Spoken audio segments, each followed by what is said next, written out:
Now we are going to talk about arrays that have initial values from the start. So if we have an integer array of, let's say, ID numbers, and from the start, let's say it already has values, it's already holding values, then we say this array is initialized. So basically it already has values.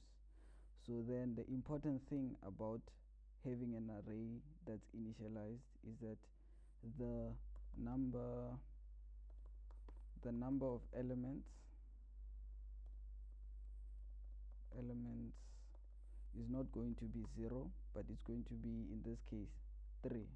So however many values you have initialized in this array, that is going to be our number of elements. So then if you want to display this ID numbers, we can copy the code to display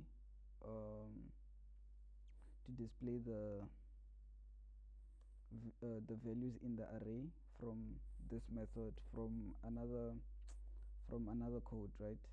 So then this will still be display. It will now display ints because our ID numbers are integers.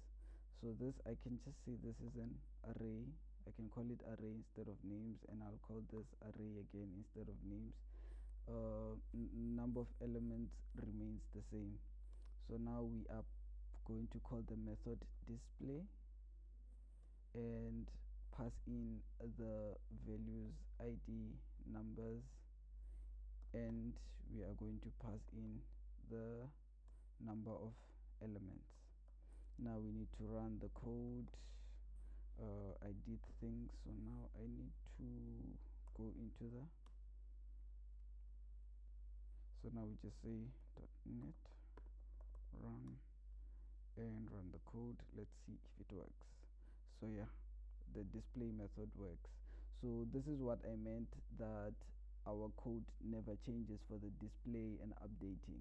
So all that's going to change is the data types, and maybe you might need to change the name of the variables, but otherwise the code always remains the same.